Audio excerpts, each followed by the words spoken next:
today we're chatting with Krik from Protes, the company that's making these really great, thinking outside the box kind of protein snacks. So can you tell me a little bit about the company and how you got started? Yeah, sure. So first off, thanks for having me. I really appreciate it. So I started this company with my business partner, Ryan, 6 years ago. I used to be an investment banker. Well, even going further back, I was in college, so about 10 years ago. I was coming back from the gym, sat down on the couch, I was eating a protein bar, and I remember thinking to myself, these are terrible. I'm so tired of these. I don't want to eat them anymore. And I thought to myself, I wish there were snacks. I wish there was kind of chips or whatever it is. Especially back then, protein bars were awful. They were really bad. They've gotten a lot better, but still, like they weren't very satisfying. Yeah. The idea went away. I graduated from college. I moved to New York City. I became an investment banker. I used to specialize in food industry. We did merger acquisitions only for food companies. And after 3 years of doing that, I realized I absolutely hated banking. But I did have a affinity and love for the food industry. I thought it was really interesting. I met a lot of really cool people, a lot of cool companies, and I said to myself, it's something I could kind of get into. So the idea kind of came back around that time, 6-7 years ago. My business partner, who was my roommate at the time, buddy of mine in college, he was an accountant, which is probably the only job that's worse than being a banker. And I said, hey man, I got the idea for a protein chip. You want to kind of try and do this thing with me together? And we set up, created a protein chip, protein snacking company. And 6 years later, we launched the first protein chip, first protein popcorn, a couple years after that. And yeah, this brand's done fairly well. And we're pretty excited about the growth, and consumers really enjoying our product line. Amazing. Can you describe that growth with us? Like, how have you managed to grow the business? Yeah, sure. So we had a very strategic approach. A lot of people traditionally in food, they grow regionally or geographically, with maybe they're regional Whole Foods and build store by store and whatnot. We had a little different approach. We built in a channel approach. So we really focused on sports nutrition. So we said we want to get into like the Vitamin Shoppe and GNCs and Gold Gyms of the world and focus on that channel. And then we said social media, especially Instagram, especially back then, it was really driven by fitness influencers and people like trying to look good and feel good and health and wellness. And that was 6 years ago. Now everyone and their mother does that. But back then it was a little bit less so, and we were kind of one of the early adopters of that.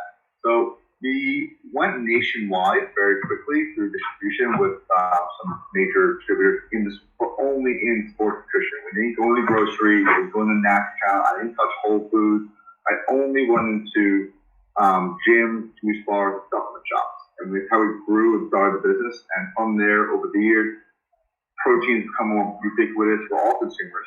And the brand and taste profiles improved, and the brand awareness has really gotten much stronger.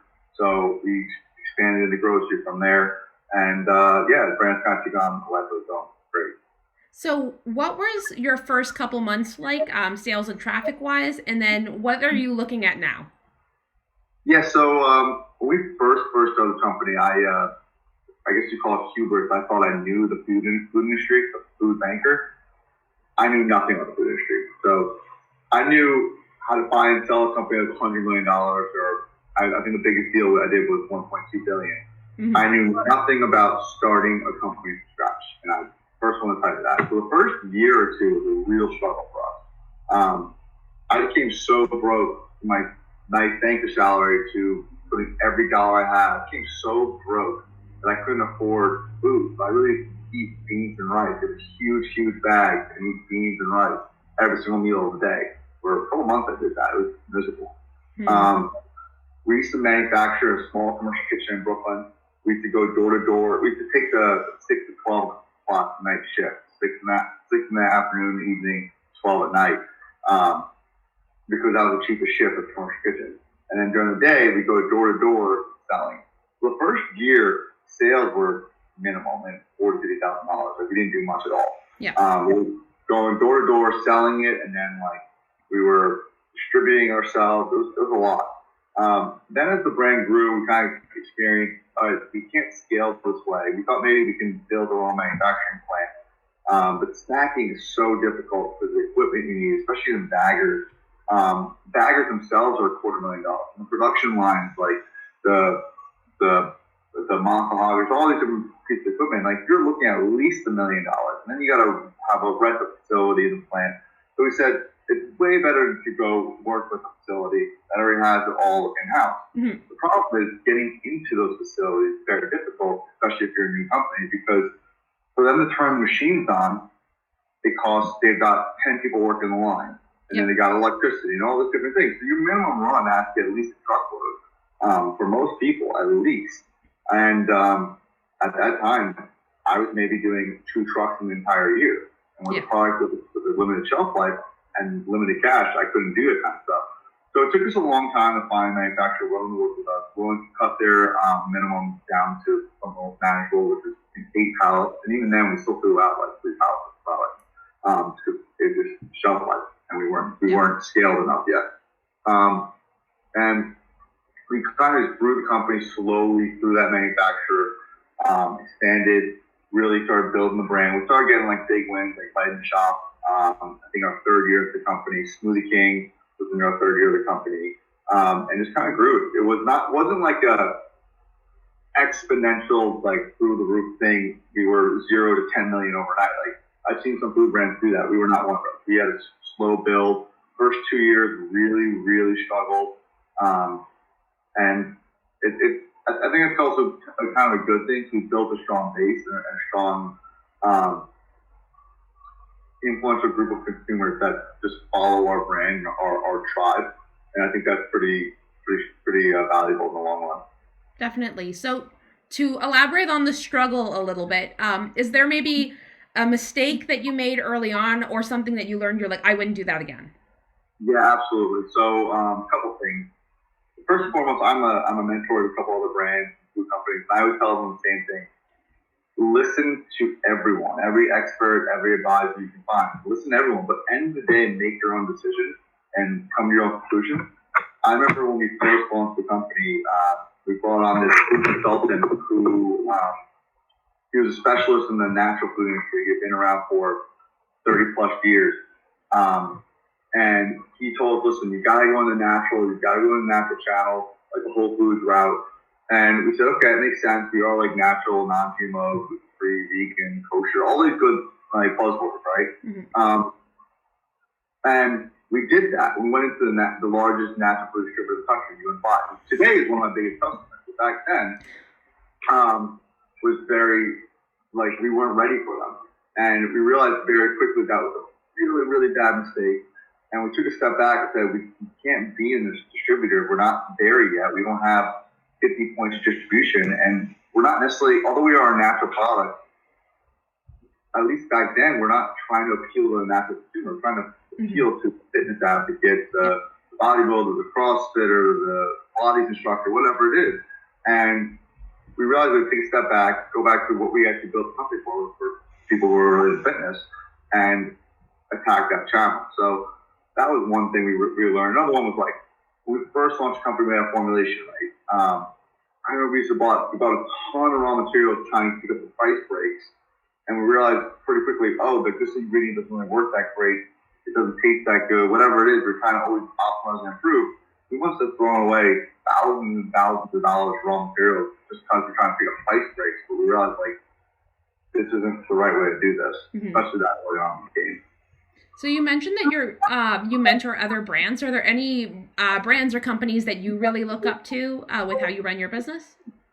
Yeah, absolutely. There's a couple out there. I think Bonds was a great example. They built a really cool, innovative product. It's a chickpea pasta. They've done phenomenally well. Really great brand. Another one's like Iconic Protein. It's a grass-fed protein drink, ready to drink. They recently expanded into like grass-fed whey proteins as well in pouches. I thought it was fantastic. Really great branding. The product line. Product line like RX Bar, they sold at Cadillac when they first launched their whole 30 brand. Their packaging, the way they did it, all clean ingredients. personally, I never thought the bar tasted that great, but I thought from every other aspect of the company, from the ingredient sourcing to the branding, to the marketing, I thought it was like done the right way. So there's a couple of really brands that hit out the park right out the gate. Those are some great examples. Do you want to share like what e-commerce platform you use to run your store? Yeah, sure. We use Shopify. I think a lot of brands do as well. We built our company mostly in the traditional method, which is distribution, brick and mortar. As we kind of progressed, we've realized that we have to kind of transition the business a bit. A lot of snack food brands do it that way because shipping chips and popcorn is very difficult because of the dimensions. You're shipping air. That's why a lot of bar companies are built online. A lot of cookies are built online because you can. Chips and popcorn aren't traditionally built that way. That being said, we did figure out a way to adjust our case pack to kind of get to that like shipping model. And we're just now rolling out some really cool, innovative stuff going forward. So hopefully 2020 can, I've seen a lot of companies, they say 25 to 50% of their sales are online. Ours are probably 5 to 10%. So I think 2020 we're kind of making that shift as well. We're really making that push. And I think we're going to be able to achieve that. We're pretty excited about it. It's pretty exciting. So you mentioned you say you're on Shopify. Do you have any like apps or tools or add-ons that you say like, I need these for my store?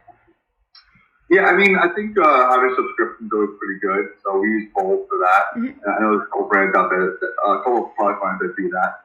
A couple other stuff like Sumo, like for the to get them back, abandoned cart kind of stuff. I think that stuff's pretty valuable.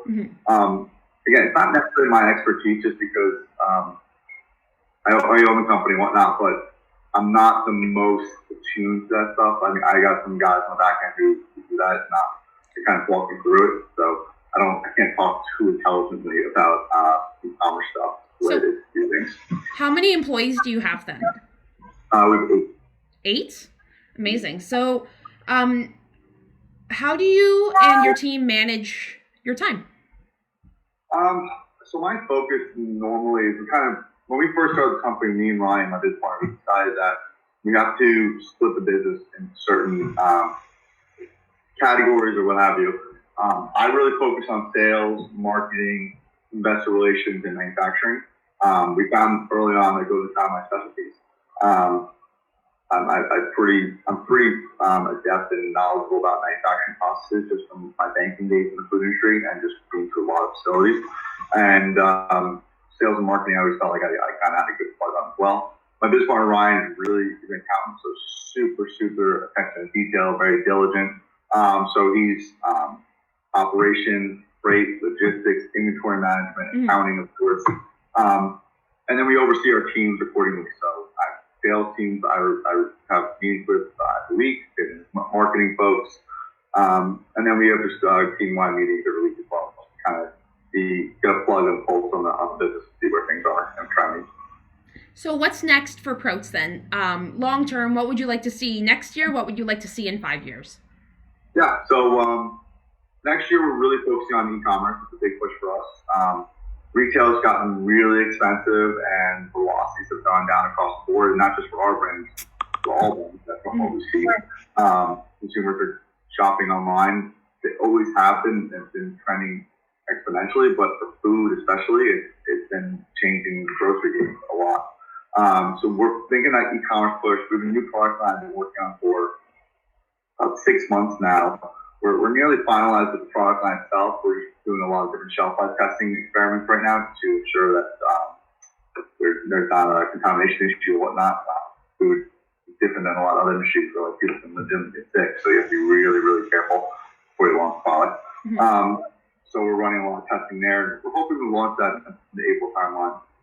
And then, between those, like e-commerce and new product line, I think that's what keeps pretty busy this next year.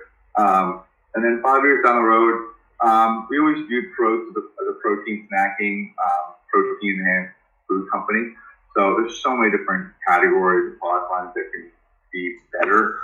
Walk down the grocery store, look at the product line and say, this is cool, but like, what if that tasted good and it's good for you? Yep. And that's kind of how we do things. We want to make things better. There's a lot of product lines out there we see that like they're not bad for you. I'm not trying to knock these companies like Pop Chips. Pop Chips isn't bad for you, but there's nothing good about it. They're not healthy. It's just not unhealthy. It's not the worst thing you could eat, but it's not necessarily good for you. Exactly. It doesn't actually give you something functional. And that's where I think I differ in a lot of these food companies, where I think food is medicine, food is fuel, food is something that's supposed to give you a tangible benefit of some sort. And that's kind of how we want to create this company. We want to bring you food that actually tangibly does something positive for you. So where can our audience go to learn more about you, your brand, and your mission? Check us out at eatprotes.com, eatprotes.com. Eatprotes on Instagram, Facebook, Twitter. Well, we're not very active on Twitter. Instagram and Facebook are probably way better spots to find us. Mm-hmm. And then go through an Amazon page if you want to check out the products on there. Or you can find us in nationwide retailers like Smoothie King or Vitamin Shop, and then regionally some big grocery stores like H-E-B down in Texas or Bullhorn in Canada, Staple Albertson, the country, and a few others. Awesome. So everybody go check out the Instagram, go check out the Facebook, go check out the website. Thank you so much for taking time to chat with us today. There's some really great insights shared, and we look forward to hearing back from you in the next 6 months to a year. Awesome. Thanks so much for having me. Appreciate it. Thank you. Bye.